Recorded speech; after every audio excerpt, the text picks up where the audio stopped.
Hello dear students, एक बार फिर से हार्दिक स्वागत है आपका आपके अपने YouTube channel target maths reasoning AB basics पर। दोस्तों, उम्मीद है आप सब ठीक होंगे, स्वस्थ होंगे।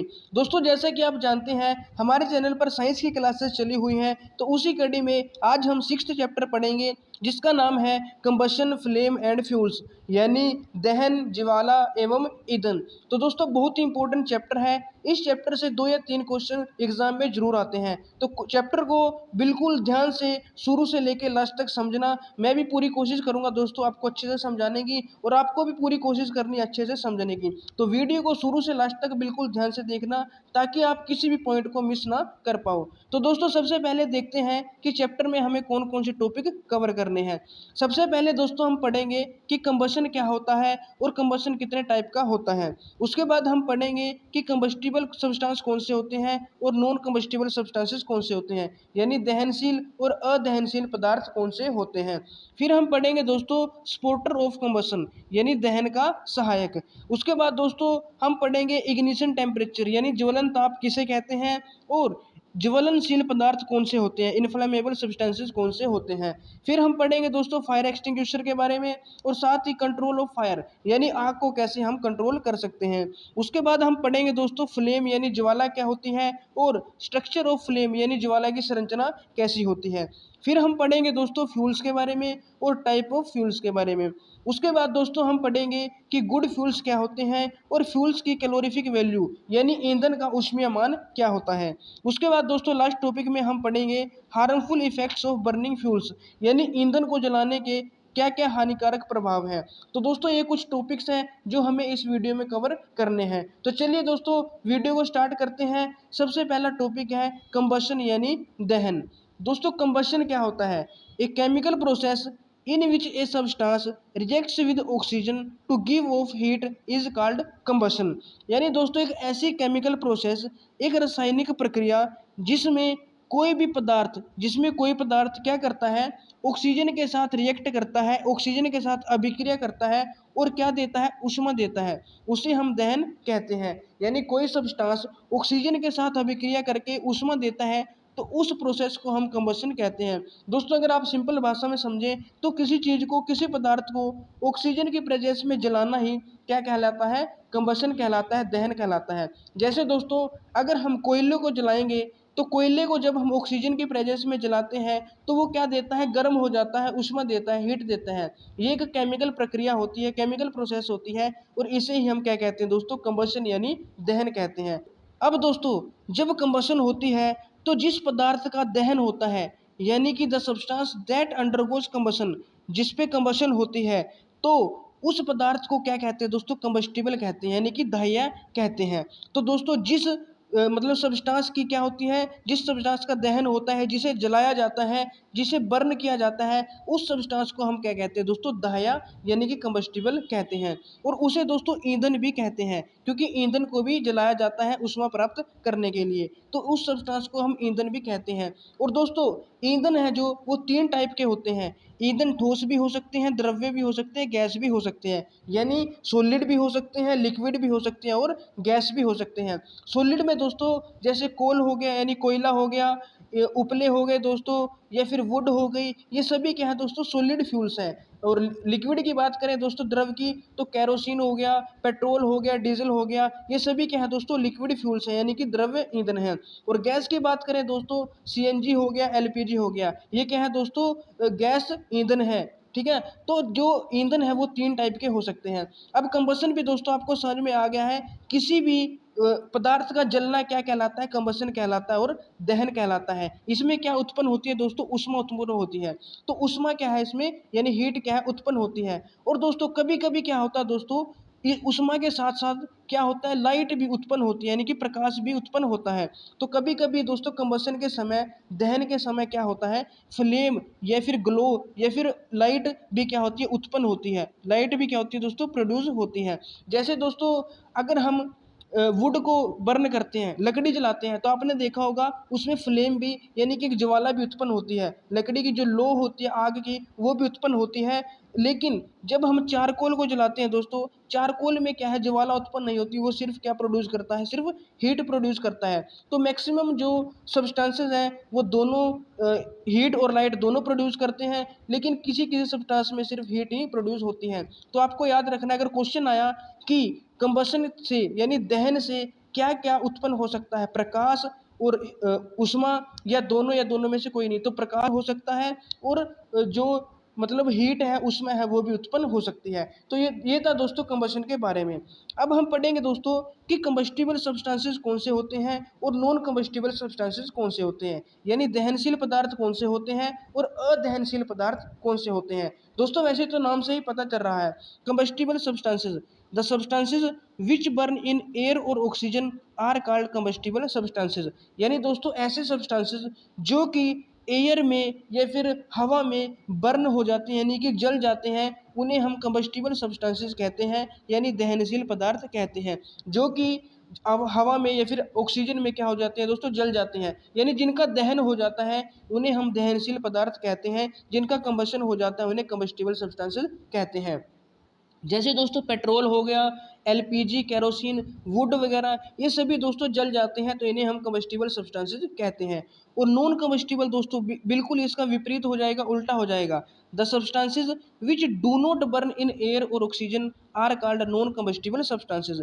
यानी दोस्तों ऐसे सब्सटेंसेज, ऐसे पदार्थ जो वायु या फिर ऑक्सीजन की उपस्थिति में जलते नहीं हैं, तो जो जलते नहीं हैं, जिनका दहन नहीं होता, उन्हें अदहनशील पदार्थ कहते हैं, जिनका कंबशन नहीं होता उन्हें नॉन कम्बस्टिबल सब्सटेंसेस कहते हैं। जैसे दोस्तों पानी हो गया, जल हो गया, कांच हो गया, मिट्टी हो गई, ये क्या है दोस्तों, जलते नहीं हैं, तो इन्हें हम नॉन कम्बस्टिबल सब्सटेंसेस कहते हैं। तो दोस्तों कम्बस्टिबल और नॉन कम्बस्टिबल सब्सटेंसेस आपको समझ में आ गए।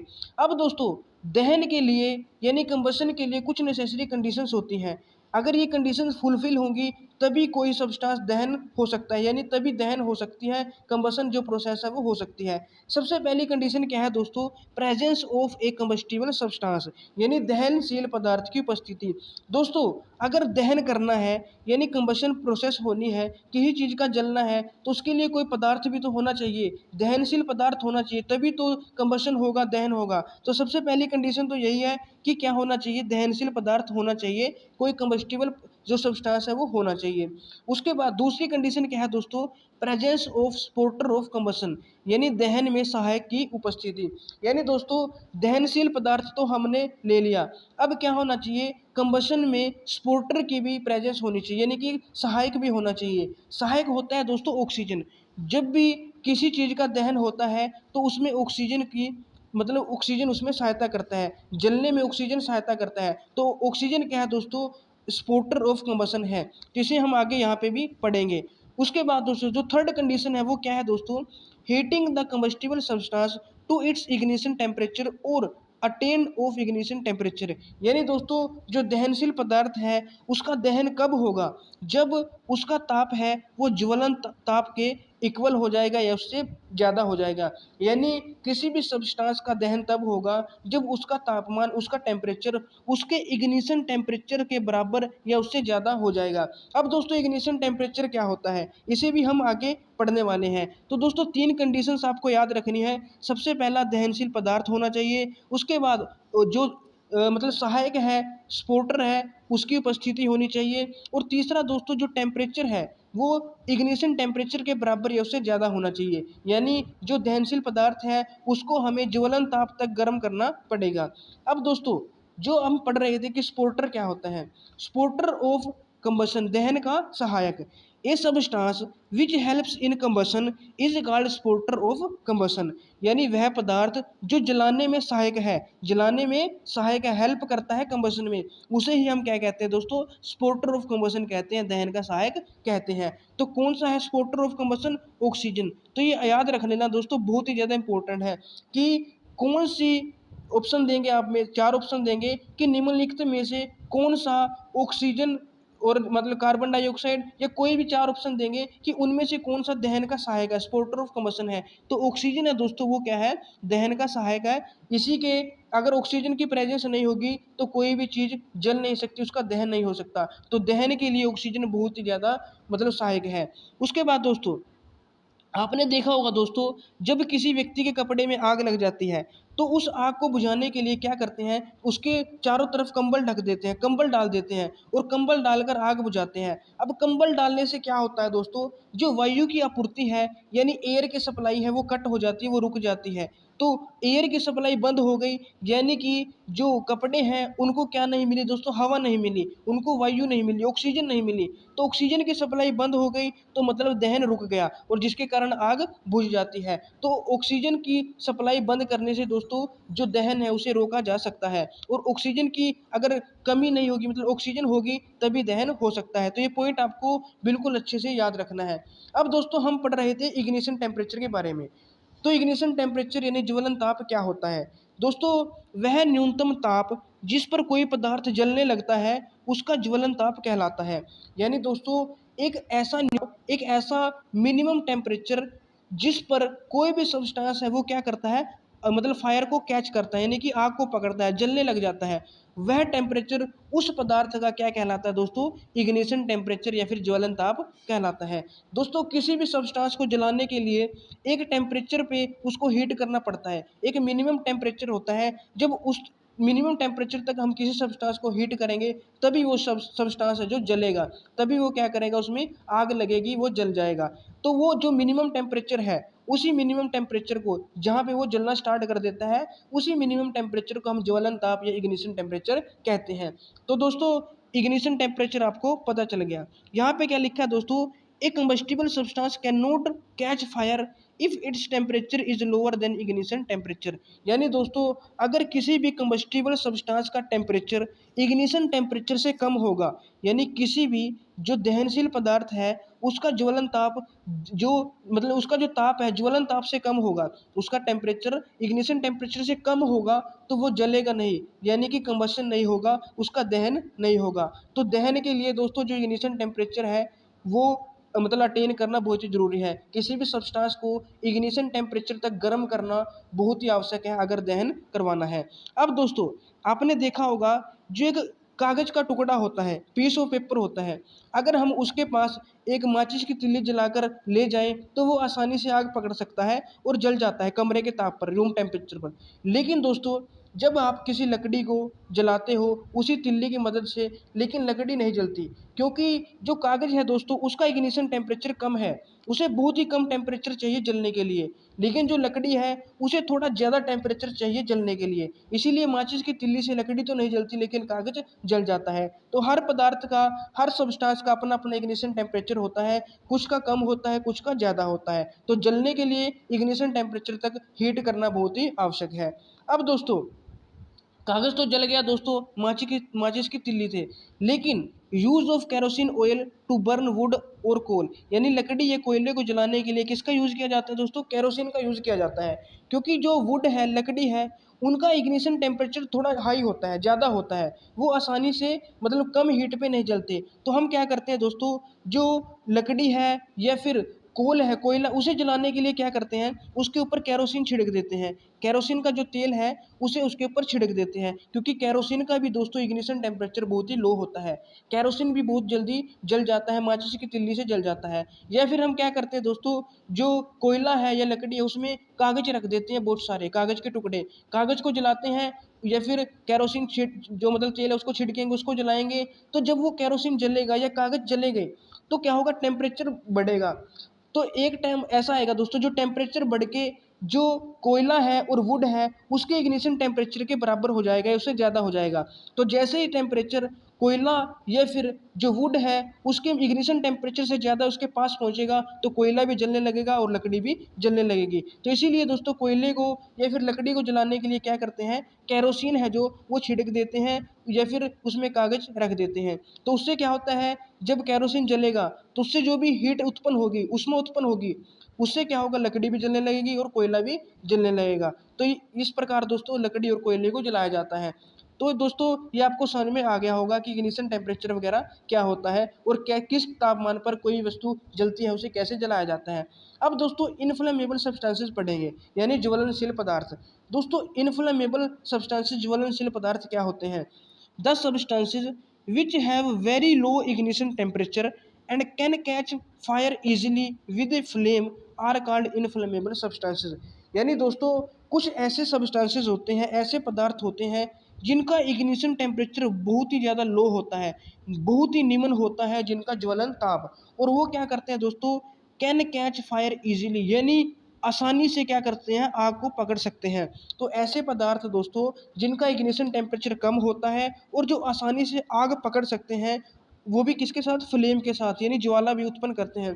तो ऐसे सब्सटेंसेस को, ऐसे पदार्थों को क्या कहते हैं दोस्तों, इनफ्लेमेबल सब्सटेंसेस यानी ज्वलनशील पदार्थ कहते हैं। जैसे दोस्तों पेट्रोल हो गया, अल्कोहल हो गया, एलपीजी, ये क्या है दोस्तों, ज्वलनशील पदार्थ हैं। ये इजीली बहुत ही जल्दी आग पकड़ लेते हैं और एक फ्लेम भी प्रोड्यूस करते हैं, ज्वाला भी प्रोड्यूस करते हैं, यानी जो लो होती है, जब वो जलते हैं तो हीट के साथ साथ ऊष्मा भी उत्पन्न करते हैं। तो दोस्तों ये था इनफ्लेमेबल सब्सटेंसेस। अब दोस्तों अगर आग लग गई तो उसे हम कैसे कंट्रोल कर सकते हैं। तो दोस्तों how fire can be control, यानी आग को कैसे नियंत्रित कर सकते हैं। दोस्तों आग को नियंत्रित करने के तीन तरीके हैं। कितने तरीके हैं, तीन। कौन कौन से हैं। सबसे पहला तरीका है दोस्तों, आपने वो पढ़ा था अभी अभी कि आग जलाने की तीन कंडीशन है। तो आग को कंट्रोल करने की भी तीन तरीके होते हैं। सबसे पहला तरीका क्या है दोस्तों, ईंधन को निकाल कर, यानी बाय रिमूविंग फ्यूल। दोस्तों जैसे आग लगने के लिए फ्यूल चाहिए होता है, कम्बस्टिबल सब्सटेंस चाहिए होता है। अगर आग को बुझाना है, कंट्रोल करना है, तो सब जो मतलब फ्यूल है, कम्बस्टिबल सब्सटेंस, उसे ही हटा दो। जब वो हट जाएगा तो क्या होगा दोस्तों, आग ही बंद हो जाएगी, आग को हम कंट्रोल कर सकते हैं। लेकिन दोस्तों फ्यूल को हटाना बहुत मतलब ज़्यादातर केसेस में पॉसिबल नहीं है। अब मान लो दोस्तों कमरे में आग लग गई, एक घर है उसमें आग लग गई, अब क्या घर को वहाँ से हटाना पॉसिबल है, बिल्कुल भी नहीं। तो ये जो तरीका है ये सब जगह नहीं लगता। छोटा मोटा जो फ्यूल होता है दोस्तों जिसे हम हटा सकते हैं, वहाँ पे ये काम कर सकता है, लेकिन ज़्यादातर ये काम नहीं कर सकता। उसके बाद जो मतलब दूसरा तरीका है दोस्तों, वो है बाय कटिंग एयर सप्लाई, यानी जो एयर सप्लाई है उसे हम कट कर सकते हैं, उसे रोक सकते हैं, पदार्थ को वायु की आपूर्ति बंद करके। यानी उस तक हम अगर हवा या जो एयर उसके पहुंच रही है उसके पास, जो जिस पदार्थ में आग लगी है उस पदार्थ में हम हवा रोक सकते हैं वहाँ पे जाने से। ठीक है दोस्तों, अगर हमने ऑक्सीजन की सप्लाई बंद कर दी या हवा रोक दी तो वो क्या है, आग बुझ जाएगी और हम आग को कंट्रोल कर सकते हैं। और थर्ड क्या है दोस्तों, बाय रिड्यूसिंग द टेम्परेचर, यानी दोस्तों अभी आपने पढ़ा था कि कोई भी पदार्थ कब जलता है, जब उसका तापमान क्या होता है, इग्निशन टेम्परेचर के बराबर या उससे ज़्यादा हो जाता है। तो अगर हमें मतलब पदार्थ को जलने से रोकना है, कंबशन को रोकना है, दहन को रोकना है, तो हम क्या करेंगे, टेम्परेचर को कम कर देंगे। तो टेम्परेचर यानी हीट को कम करके भी क्या किया जा सकता है दोस्तों, आग को कंट्रोल किया जा सकता है। अब दोस्तों कुछ ऐसे सब्सटेंसेस होते हैं जो कि आज आग को बुझाने में यानी कि फायर को कंट्रोल करने में यूज़ किए जाते हैं, उन्हें हम फायर एक्सटिंग्विशर यानी अग्निशामक कहते हैं। जैसे दोस्तों मिट्टी, मिट्टी का यूज़ भी दोस्तों आग बुझाने के लिए किया जाता है, जल का यूज़ भी, पानी का यूज़ भी किया जाता है आग बुझाने के लिए। और एक है बहुत important, carbon dioxide. Carbon dioxide भी दोस्तों क्या है, फायर एक्सटिंग्विशर का काम करती है। दोस्तों मिट्टी, जल और कार्बन डाइऑक्साइड, मिट्टी का प्रयोग हम सभी जगह नहीं करते, यानी किसी बड़ी जगह पे अगर आग लग गई तो इतनी सारी मिट्टी तो कहाँ से लेकर आएंगे, तो ये बहुत ही कम जगह यूज़ होता है छोटी मोटी मतलब आग के लिए। और जल का यूज़ दोस्तों ये भी सभी जगह नहीं हो सकता, यानी मोस्ट ऑफ जगह तो मतलब जल का यूज़ हम कर सकते हैं। लेकिन अगर कोई ऐसी आग लगी है दोस्तों, यानी किसी इलेक्ट्रिकल इक्विपमेंट में आग लग गई, तो वहाँ पे तो दोस्तों क्या होगा, करंट लगने का खतरा होगा। तो ऐसी जगह पे हम पानी का भी इस्तेमाल नहीं कर सकते। लेकिन दोस्तों जो कार्बन डाइऑक्साइड है इसका यूज़ हम ज़्यादातर कर सकते हैं, ये बहुत ही इंपॉर्टेंट है, ये सब जगह यूज़ हो जाता है। ये बहुत ही ज़्यादा क्या है दोस्तों, सबसे अच्छा अग्निशामक माना जाता है, यानी सबसे अच्छी फायर एक्सटिंग्विशर मानी जाती है। CO2 को क्या किया जाता है दोस्तों, उच्च दाब पर द्रवित करके सिलेंडरों में भरा जाता है, यानी हाई प्रेशर पर इसे लिक्विफाई करके जो सिलेंडर है उनमें स्टोर किया जाता है। CO2 क्या करता है दोस्तों, जब भी कहीं पे आग लगी हो तो CO2 क्या करता है, उस बर्निंग सब्सटेंस के चारों तरफ एक लेयर बना लेता है अपनी। तो कार्बन डाइऑक्साइड की लेयर बनेगी तो इससे क्या होगा दोस्तों, ऑक्सीजन की सप्लाई कम हो जाएगी। अब ऑक्सीजन की सप्लाई कट गई तो आग को बुझाया जा सकता है। ऐसे ही दोस्तों पानी में भी यही होता है, जब पानी छिड़कते हैं कहीं आग लगी होती है तो पानी से टेम्परेचर भी कम होता है, और वो जब मतलब पानी को छिड़केंगे तो वाटर वेपर्स बनना स्टार्ट हो जाता है अगर हीट के कारण।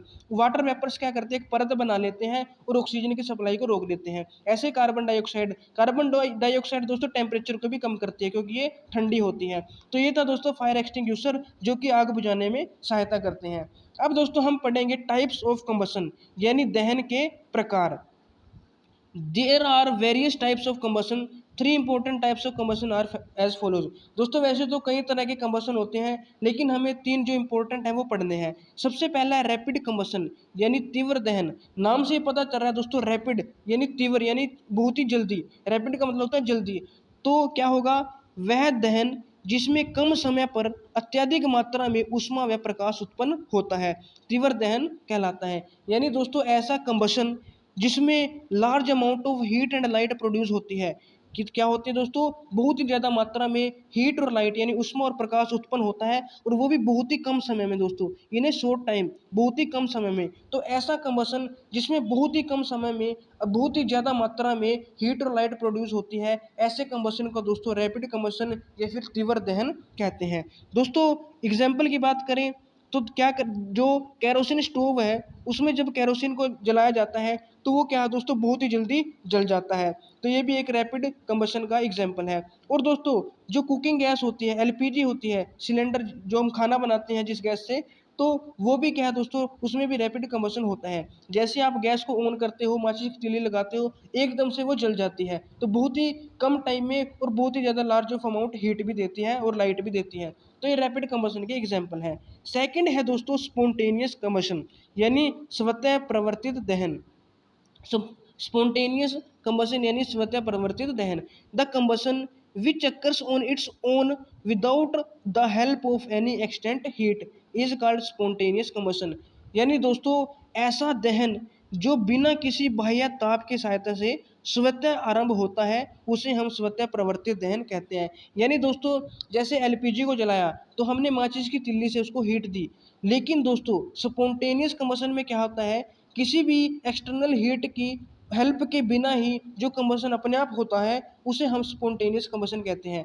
यानी किसी बाह्य ताप की सहायता के बिना खुद ही अपने आप ही जो कंबशन स्टार्ट हो जाता है, अपने आप ही दहन हो जाता है, उसे हम क्या कहते हैं, स्वतः प्रवर्तित दहन यानी कि स्पॉन्टेनियस कंबशन कहते हैं। जैसे दोस्तों जंगलों में आपने सुना होगा आग लग गई, तो जंगलों में आग कैसे लगती है, गर्मी बहुत ज़्यादा हो जाती है और जो सूखी घास होती है वो अपने आप आग पकड़ लेती है गर्मी के कारण, और सूखी घास में आग लगती है, धीरे धीरे सभी पूरे जंगल में आग फैल जाती है। तो जो ये एग्जाम्पल है स्पॉन्टेनियस कंबशन का। और दोस्तों जो कोयले की खानें होती हैं, उनमें कोयले की धूल उड़ती रहती है, तो टेम्परेचर ज़्यादा होने के कारण, गर्मी होने के कारण कोयले के धूल है जो, उसमें भी क्या होती है दोस्तों, स्वतः दहन हो जाता है, यानी कि स्पॉन्टेनियस कंबशन हो जाता है, खुद ही उसमें आग लग जाती है। और ऐसे कांड दोस्तों कई बार हो चुके हैं। दोस्तों ये सभी क्या है, स्पॉन्टेनियस कंबशन के एग्जाम्पल है, स्वतः प्रवर्तित दहन के एग्जाम्पल हैं। अब दोस्तों एक एग्जाम्पल और है कि सफ़ेद फॉस्फोरस है दोस्तों, वो कमरे के तापमान पर अपने आप हवा में जल जाता है। दोस्तों हमने फोर्थ चैप्टर पढ़ा था मेटल्स एंड नॉन मेटल्स, उसमें आपको बताया था कि जो फॉस्फोरस होता है उसे पानी में रखा जाता है, क्योंकि अगर हम उसे हवा में खुला रखेंगे तो वो जल जाता है ऑटोमेटिकली, अपने आप ही वो क्या हो जाता है, स्वतः प्रवर्तित दहन, उसमें क्या होता है, स्पॉन्टेनियस कंबशन हो जाता है। तो ये भी एक किसका एग्जाम्पल है, इसी टाइप के कंबशन का एग्जाम्पल है, वो खुद जल जाता है। तो ये कुछ इसके एग्जाम्पल थे दोस्तों, इसको आप अच्छे से याद रखना, इससे भी क्वेश्चन आ सकते हैं। अब है दोस्तों थर्ड टाइप है एक्सप्लोजन्स यानी विस्फोट। विस्फोट तो दोस्तों आपको पता ही होगा, a sudden combustion in which large amount of heat light and sound are produce is called explosion. यानी दोस्तों वह दहन जिसमें वो एकदम से क्या होता है, बहुत ही ज़्यादा मात्रा में ऊष्मा प्रकाश और मतलब ध्वनि, तीव्र ध्वनि उत्पन्न होती है, उसे हम क्या कहते हैं, विस्फोट कहते हैं। एग्जाम्पल की बात करें दोस्तों, पटाखों का जलना। जब आप पटाखे जलाते हो तो आपको पता है हीट भी निकलती है, लाइट भी निकलती है और साउंड भी निकलती है। तो ये किसका एग्जाम्पल है दोस्तों, विस्फोट यानी एक्सप्लोजन का। उसके बाद दोस्तों आगे है फ्लेम यानी ज्वाला। फ्लेम क्या होती है दोस्तों, ज्वाला। दोस्तों आपने मोमबत्ती को जलते हुए तो देखा होगा, मोमबत्ती के ऊपर जो वो लो बनती है उसे ही हम फ्लेम कहते हैं, उसे ही ज्वाला कहते हैं। तो अब बात है दोस्तों कि ज्वाला कौन से पदार्थ बनाते हैं, क्या सभी पदार्थ जल के ज्वाला बनाते हैं, कुछ पदार्थ।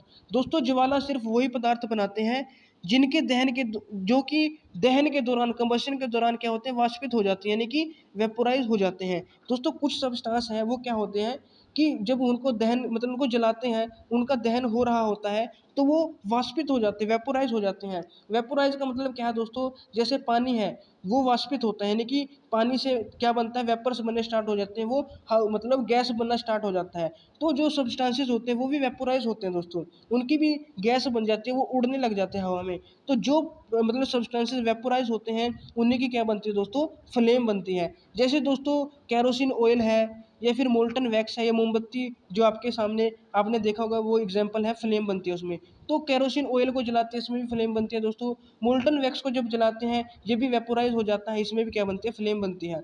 लेकिन दोस्तों जब हम चारकोल को जलाते हैं, जो चारकोल है जब उसे जलाया जाता है, तो वो वेपोराइज नहीं होता, वाष्पित नहीं होता। तो वाष्पित नहीं होता, तो इसका मतलब वो क्या नहीं प्रोड्यूस करता, फ्लेम भी प्रोड्यूस नहीं करता, वो सिर्फ ग्लो करता है, फ्लेम नहीं प्रोड्यूस करता। तो ये याद रखना दोस्तों, क्वेश्चन आ सकता है कि फ्लेम कौन से पदार्थ, कौन से सब्सटेंस प्रोड्यूस करते हैं, जो कि वाष्पित हो जाते हैं, यानी कि वेपोराइज हो जाते हैं। तो आपको ये अच्छे से याद कर लेना है। अब दोस्तों when fuel burns the flame produced depend on oxygen which is available for burning the fuel। तो दोस्तों जब भी कोई फ्यूल मतलब बर्न होता है, जलता है, तो जो उसकी लो होगी, फ्लेम होगी, वो किस पे डिपेंड करती है, ऑक्सीजन पे डिपेंड करती है, जो कि अवेलेबल होती है किसी फ्यूल को जलाने में। यानी जो फ्यूल जलाया जा रहा है, वो उसके पास ऑक्सीजन कितनी है, उस पर डिपेंड करता है मतलब फ्लेम कैसी होगी। दोस्तों जब ऑक्सीजन की मात्रा बहुत ही कम होती है, यानी कि नॉट सफिशिएंट, यानी कि बहुत ही ज़्यादा ऑक्सीजन मतलब नहीं होती किसके पास, फ्यूल के पास जो जलाया जाता है, तो क्या होगा, वो पूरी तरह से नहीं जलता, वो क्या होता है, इनकम्प्लीटली बर्न होता है, उसका कंबशन कैसे होता है, इनकम्प्लीट कंबशन होता है, यानी उसका अपूर्ण दहन होता है उस ईंधन का, जिसे ऑक्सीजन की मात्रा पूरी नहीं मिल पाती।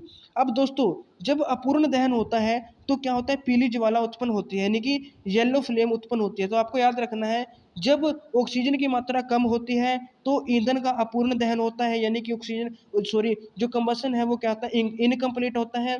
और इनकम्प्लीट कंबशन में कैसी फ्लेम निकलती है, येलो कलर की, यानी कि पीले रंग की ज्वाला उत्पन्न होती है। जैसे दोस्तों जो कैंडल की फ्लेम है, वो कैसे रंग की होती है, वो क्या होती है, येलो कलर की होती है, क्योंकि उसमें इनकम्प्लीट कंबशन होता है। और दोस्तों जो कैरोसिन लैंप है, उसमें भी कैसी फ्लेम होती है, येलो, उसमें भी इनकम्प्लीट कंबशन होता है। उसके बाद दोस्तों अगर ऑक्सीजन की सप्लाई सफिशिएंट है, यानी ऑक्सीजन की भरपूर मात्रा है, तो उसमें क्या होगा दोस्तों, जो कंबशन है वो कंप्लीट होगा, क्योंकि ऑक्सीजन मिल गई। तो ऑक्सीजन में ही तो कंबशन होता है दोस्तों, अभी हमने पढ़ा। तो ऑक्सीजन मिल गई तो कंबशन पूरी तरह से हो जाएगा, कंप्लीट कंबशन होगा, यानी पूर्ण दहन होगा। अगर पूर्ण दहन हो रहा है, तो फ्लेम कैसी होगी दोस्तों, ब्लू कलर की होगी, यानी कि नीली ज्वाला होगी। तो जब मतलब ऑक्सीजन की भरपूर मात्रा होती है, ऑक्सीजन सफिशिएंट होती है, तो इससे कंबशन भी कंप्लीट होता है, दहन भी पूर्ण होता है। और जब कंप्लीट कंबशन होता है, तो ब्लू कलर की फ्लेम निकलती है, यानी कि नीली ज्वाला उत्पन्न होती है। जैसे दोस्तों एलपीजी स्टोव्स हो गए, उनमें क्या है, ब्लू कलर की फ्लेम निकलती है। तो इसके एग्जाम्पल है। तो दोस्तों ऑक्सीजन की मात्रा पे डिपेंड करती है फ्लेम। अब दोस्तों जो फ्लेम है, उसके 3 पार्ट होते हैं, उसको हम 3 क्षेत्रों में, 3 एरियाज़ में, 3 ज़ोन्स में डिवाइड करते हैं। सबसे पहला है इनर मोस्ट ज़ोन। कैसा ज़ोन दोस्तों, इनर मोस्ट ज़ोन। दूसरा है मिडल ज़ोन, जिसे हम मध्य भाग कहते हैं। तीसरा है आउटर मोस्ट ज़ोन, यानी बाह्य भाग। तो 3 भाग होते हैं, सबसे अंदर का, फिर बीच वाला और सबसे बाहर का। अब दोस्तों इनर मोस्ट पढ़ते हैं। इट इज़ अ डार्क और ब्लैक कलर्ड जोन। जो सबसे इनर मोस्ट जोन होता है, आंतरिक भाग होता है, वो कैसे रंग का होता है, बिल्कुल डार्क और काले रंग का होता है, इसे हम काला क्षेत्र कहते हैं। It consist of hot unburnt vapours of combustible material. इसमें क्या होता है दोस्तों, अनबर्nt वेपर्स होते हैं, यानी कि मतलब जो कि कंप्लीट कंबशन नहीं होता है इसमें, कुछ बिना जले, मतलब कुछ बिना जले जो वाष्पित जो कण है वो रह जाते हैं इसमें, यानी जो आप सिंपल भाषा में समझिए तो इसमें जो कंबशन है वो कंप्लीट नहीं होता, अपूर्ण कंबशन होता है, यानी कि अपूर्ण दहन होता है, या फिर होता ही नहीं है। अगर होता है तो मतलब इनकम्प्लीट होता है। तो ऐसा कंबशन जिसमें इनकम्प्लीट कंबशन होता है, वो कहाँ पे होता है, इनर मोस्ट जोन में होता है। अभी आपको मैं चित्र भी दिखाऊंगा, उसमें समझाऊंगा। तो दोस्तों इसमें क्या होता है, जो टेम्परेचर है वो बहुत ही कम होता है। टेम्परेचर क्या होता है, बहुत ही कम होता है, ये सबसे कम ताप होता है इस भाग का। जो इनर मोस्ट भाग है, आंतरिक भाग है, इसमें यानी कि जो ताप है वो सबसे कम होता है। ये अंदरूनी भाग होता है, इसे काला क्षेत्र कहते हैं। और ये कब होता है दोस्तों, इसमें क्या है, इनकम्प्लीट कंबशन होता है या फिर कंबशन होता ही नहीं है। आपको दोस्तों जैसे चित्र में मैं दिखाता हूँ। दोस्तों यहाँ पे देखो, जो ये वाला भाग है, यहाँ पे बिल्कुल यहाँ पे, ये क्या है, काला क्षेत्र होता है। इसमें दोस्तों इनकम्प्लीट कंबशन होता है, ये समझो होता ही नहीं है। तो ये काला रंग का होता है, इसे इसमें जो टेम्परेचर है वो सबसे कम होता है, सबसे कम गर्म होता है। उसके बाद जो दोस्तों सेकंड है वो है मिडिल जोन। मिडिल जोन यानी कि मध्य भाग। इसमें क्या होता है दोस्तों, it is the bright and luminous zone. जो मतलब मिडिल जोन है दोस्तों, बीच वाला भाग है, वो कैसा होता है, ब्राइट और ल्यूमिनस, यानी बहुत ही चमकीला होता है। ब्राइट का मतलब चमक, जो जिसमें चमक होती है, तो वो चमकीला होता है। उसके बाद दोस्तों it produces A moderate temperature, और इसका जो टेम्परेचर है वो मॉडरेट होता है, यानी ना तो बहुत ही ज़्यादा और ना ही बहुत ही कम। तो इसका टेम्परेचर क्या होता है, मॉडरेट होता है। Here partial combustion of fuel is take place, और यहाँ पे क्या होता है दोस्तों, पार्शियल कंबशन होता है, यानी कि अपूर्ण दहन होता है। इसमें दोस्तों बहुत ही कम दहन होता है, ना के बराबर होता है। इसमें थोड़ा ज़्यादा दहन होता है, यानी कि पार्शियल होता है, कंप्लीट नहीं होता, लेकिन इससे ज़्यादा होता है, पहले वाले से ज़्यादा दहन होता है। तो इसमें क्या है दोस्तों, दहन थोड़ा ज़्यादा हुआ तो इसमें कैसा प्रकाश होता है दोस्तों, पीला प्रकाश। अभी हमने पीछे पढ़ा था कि अनकम्प्लीट जो कंबशन होता है उसमें पीला प्रकाश उत्पन्न होता है।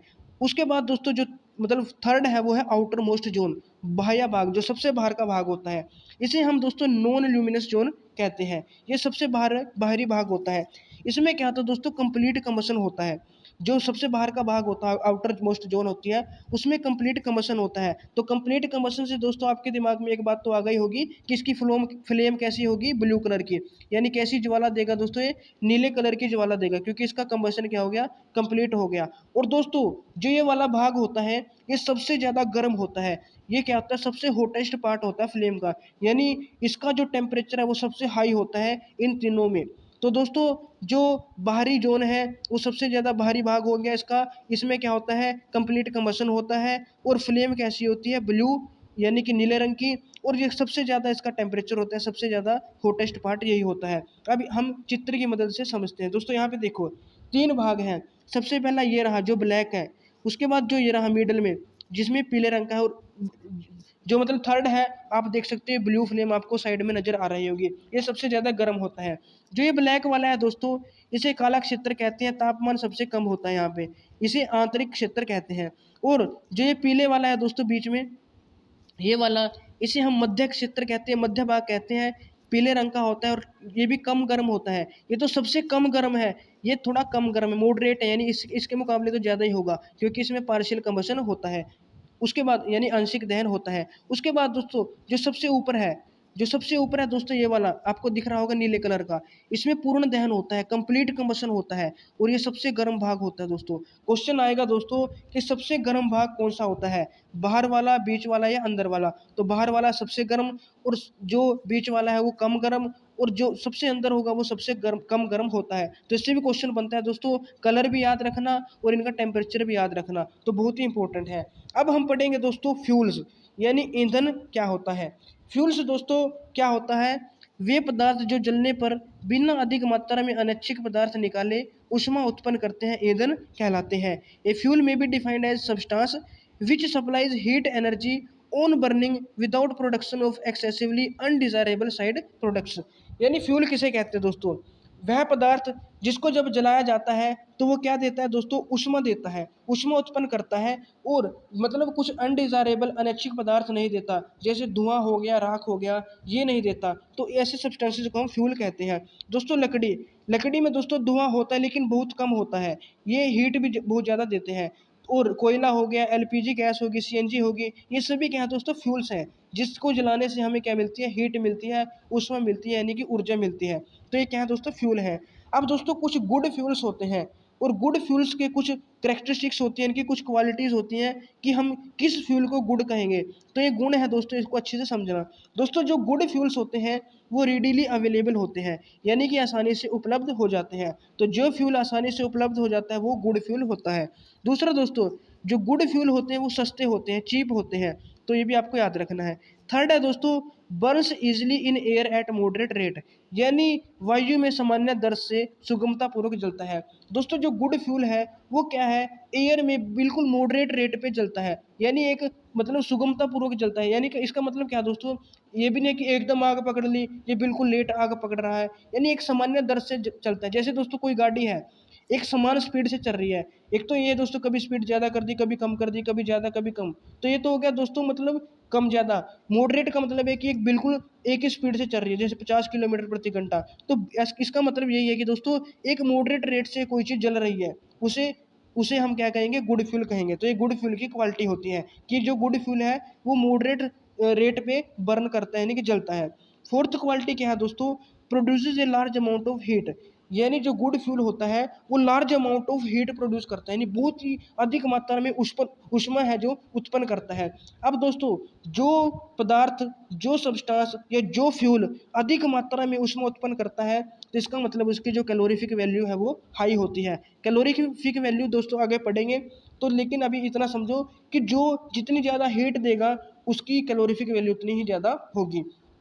फिफ्थ पॉइंट है दोस्तों, does not leave behind any undesirable substance, यानी दोस्तों जब गुड फ्यूल को जलाया जाता है तो वो जलने के बाद कोई भी अवांछनीय पदार्थ नहीं छोड़ता, यानी कोई भी वेस्ट नहीं छोड़ता पीछे। तो ये भी क्या है, गुड फ्यूल की एक विशेषता है, इसका गुण है। उसके बाद लो इग्निशन टेम्परेचर, यानी ज्वलन ताप उसका बहुत ही ज़्यादा नहीं होता, उसका जो इग्निशन टेम्परेचर है वो कम होता है, यानी कि बहुत ही ज़्यादा हीट की जरूरत नहीं पड़ती उसे जलाने के लिए, कम तापमान पर भी वो जल जाता है। तो ये क्या है दोस्तों, गुड फ्यूल के कुछ गुण हैं, कुछ क्वालिटीज हैं, आपको याद रखनी है। क्वेश्चन आ सकता है कि निम्न में से कौन सी गुड फ्यूल की क्वालिटी नहीं है, तीन इसमें से देंगे और एक अलग देंगे, तो तीनों इसमें से जो भी होगी आप याद कर लेना, जो अलग होगी वो आपका आंसर हो जाएगा। तो इस टाइप से क्वेश्चन बनाए जाते हैं। अब हम पढ़ेंगे दोस्तों कैलोरीफिक वैल्यू, यानी कि फ्यूल एफिशिएंसी। दोस्तों the total amount of heat in calories liberated by complete combustion of unit mass of fuel in presence of air is called fuel efficiency या calorific value। यानी दोस्तों दोबारा बताता हूँ, देखो कोई भी ईंधन है दोस्तों, अगर हम किसी भी ईंधन के 1 किलोग्राम के पूर्ण दहन से प्राप्त ऊष्मा की ऊर्जा को मापेंगे, तो वो जो ऊर्जा होगी उसे हम ऊष्मीयमान कहते हैं। दोस्तों आपने 1 किलो उपले जलाए या 1 किलो लकड़ी जलाई या 1 किलो कोयला जलाया, तो 1 किलो फ्यूल को जलाने से ऊष्मा कितनी प्राप्त हुई। अब जब 1 किलो आप गोबर के उपले जलाते हो तो आपको 6 से 8 हज़ार किलो जूल ऊष्मा मिलती है। 1 किलो लकड़ी जलाओगे तो आपको 17 से 22 हज़ार ऊष्मा मिलती है। 1 किलो कोयला जलाओगे तो 25 से 33 हज़ार क्या मिलती है, मतलब किलो जूल में ऊष्मा मिलती है। तो 1 किलोग्राम किसी भी फ्यूल के पूर्ण दहन से 1 किलोग्राम के किसी भी मतलब ईंधन का अगर हम कंप्लीट कंबशन करते हैं तो उससे जो ऊष्मा प्राप्त होती है, ऊष्मा की जो मात्रा प्राप्त होती है ऊष्मा ऊर्जा की, उसे ही दोस्तों हम उस फ्यूल का, उस ईंधन का ऊष्मीय मान या उसकी कैलोरीफिक वैल्यू कहते हैं। जैसे दोस्तों कुछ सब्सटेंसेस की कैलोरीफिक वैल्यू यहाँ पे दी गई है। सबसे पहला है दोस्तों गोबर के उपले, अभी अभी बताया, इसकी कैलोरीफिक वैल्यू 6 से 8 हज़ार होती है। लकड़ी की होती है दोस्तों 17 हज़ार से 22 हज़ार। कोयले की होती है दोस्तों 25 से 33 हज़ार। पेट्रोल की कैलोरीफिक वैल्यू 45 हज़ार। मिट्टी के तेल की भी 45 हज़ार, डीजल की भी 45 हज़ार। मीथेन और सीएनजी की होती है दोस्तों 50 हज़ार। एलपीजी की होती है दोस्तों 55 हज़ार। बायोगैस, जैव गैस की होती है दोस्तों 35 से 40 हज़ार। और हाइड्रोजन दोस्तों इसकी सबसे ज़्यादा हाई उसमें मान होता है, इसकी कैलोरीफिक वैल्यू सबसे हाई होती है, कितनी होती है दोस्तों, 1.5 लाख, 1,50,000। तो दोस्तों इस टेबल से भी क्वेश्चन आते हैं कैलोरीफिक वैल्यू से कि किसकी कैलोरीफिक वैल्यू सबसे ज़्यादा है, किसकी है, हाइड्रोजन की। और क्वेश्चन कैसे आएगा दोस्तों, आपको कहेंगे कि निम्न में से जो मतलब 4 ऑप्शन देंगे, जैसे मान लो डीजल दे दिया, मीथेन दे दिया, हाइड्रोजन दे दिया, कोयला दे दिया, कि जो चारों नीचे पदार्थ दिए हुए हैं इनको समान मात्रा में, यानी जैसे 1 किलोग्राम या 2 किलोग्राम, इनकी समान क्वांटिटी जलाई गई, इनका पूर्ण दहन किया गया, तो सबसे ज़्यादा ऊष्मा किसमें उत्पन्न होगी, तो दोस्तों जिसकी ऊष्मीय मान, जिसकी कैलोरीफिक वैल्यू ज़्यादा है उसमें होगी। तो हाइड्रोजन में सबसे ज़्यादा क्या है, 1,50,000 मतलब 50 हज़ार इसकी ऊष्मीय मान होता है, कैलोरीफिक वैल्यू होती है, तो यही सबसे ज़्यादा हीट देगा। तो आपको याद कर लेना दोस्तों कि किसकी कैलोरीफिक वैल्यू किससे ज़्यादा है। अगर आपको याद हो गया तो आपका क्वेश्चन बिल्कुल भी गलत नहीं होगा, सही होगा, ठीक है। तो इसे अच्छे से याद कर लेना।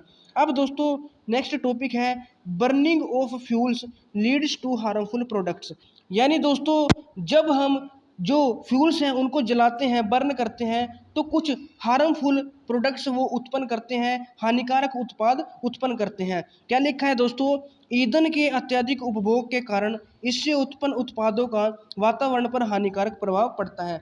यानी दोस्तों जब हम जो ईंधन है उसका बहुत ही अत्यधिक उपभोग करते हैं, उसको बहुत ही ज़्यादा उसको कंज्यूम करते हैं, तो इनको जलाते हैं तो कुछ इनको जलाने से क्या है दोस्तों, कुछ उत्पाद उत्पन्न होते हैं, कुछ प्रोडक्ट्स उत्पन्न होते हैं जो कि वातावरण में चले जाते हैं, एनवायरनमेंट में चले जाते हैं और एनवायरनमेंट को दोस्तों नुकसान पहुंचाते हैं और एनवायरनमेंट पे उसका हानिकारक प्रभाव पड़ता है। दोस्तों कौन कौन से देखना, सबसे पहले क्या दोस्तों, बर्निंग ऑफ कार्बन फ्यूल्स, यानी कार्बन फ्यूल्स को जब हम जलाते हैं, कार्बन फ्यूल्स कौन से दोस्तों, वुड, कोल, पेट्रोलियम, लकड़ी, कोयला और पेट्रोलियम, इन कार्बन फ्यूल्स को जब जलाया जाता है दोस्तों तो ये क्या रिलीज करते हैं, अनबर्न्ट कार्बन पार्टिकल्स इन एयर, यानी वायु में अनबर्न्ट कार्बन पार्टिकल्स, यानी बिना जले कुछ कार्बन कण है जो वो वायु में ये छोड़ देते हैं।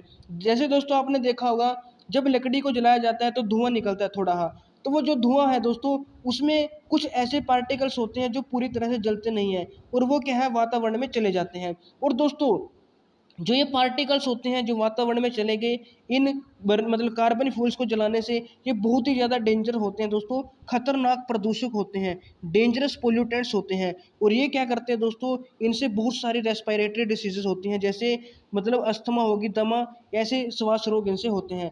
तो जो कार्बन फ्यूल्स हैं इनके जलाने से क्या है दोस्तों, अनबर्न्ड कार्बन पार्टिकल्स निकलते हैं, ये आपको याद रखना है, बिना जले कार्बन जो पदार्थ हैं, पार्टिकल्स है, कण है, ये निकलते हैं जो कि बहुत ही सूक्ष्म होते हैं, छोटे होते हैं लेकिन खतरनाक होते हैं, इनसे श्वास रोग होते हैं, यानी कि रेस्पिरेटरी रोग होते हैं, जैसे दमा हो गया।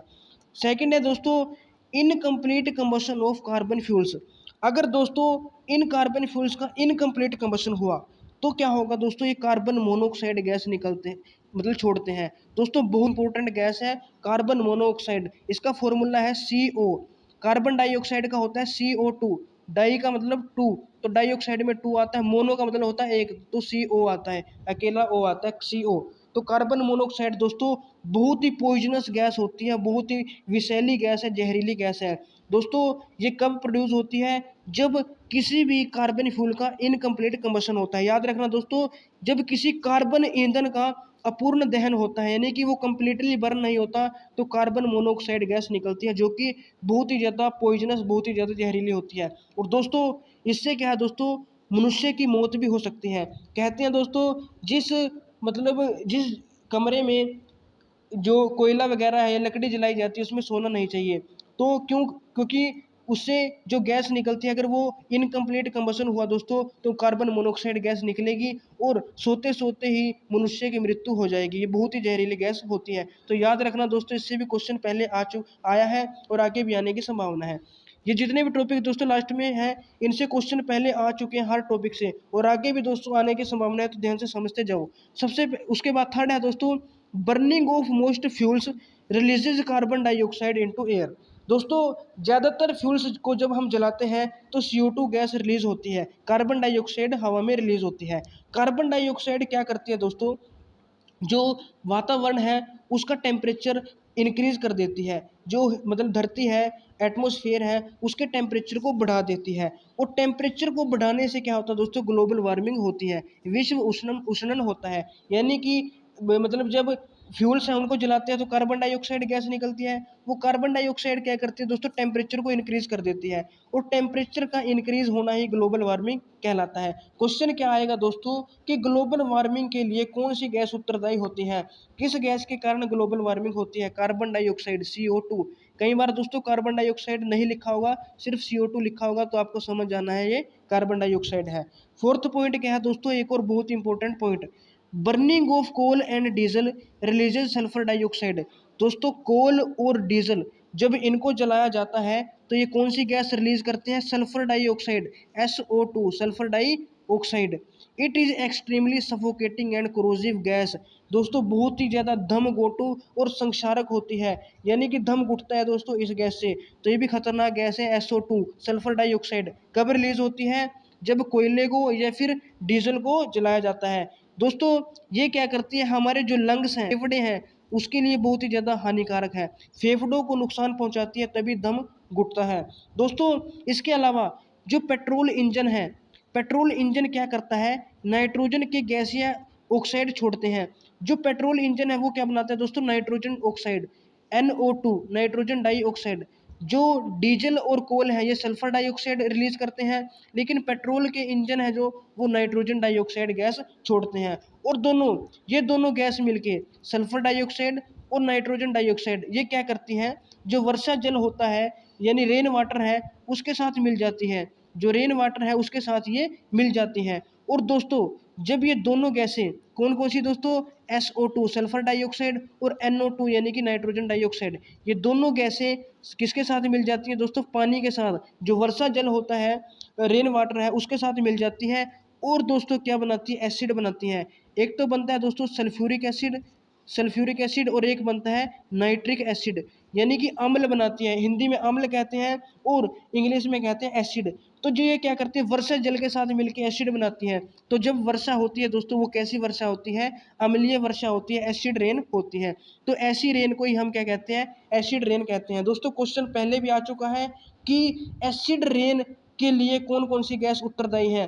ऑप्शन में दोस्तों SO2 देगा, CO2 देगा, NO2 देगा और देगा कि ये वाले दोनों NO2 और SO2 दोनों। तो NO2 और SO2 सल्फर डाइऑक्साइड और नाइट्रोजन डाइऑक्साइड ये दोनों गैसें दोस्तों किसके लिए उत्तरदायी हैं, अम्ल वर्षा यानी कि एसिड रेन के लिए उत्तरदायी हैं। और दोस्तों एक पॉइंट और है कि एसिड रेन से क्या क्या नुकसान है दोस्तों, फसलों को, भवनों को और मृदा को, यानी कि जो क्रॉप्स हो गई, फसल हो गई, जो बिल्डिंग्स हो गई और जो सोइल है, इन तीनों को नुकसान होता है किससे, एसिड रेन से।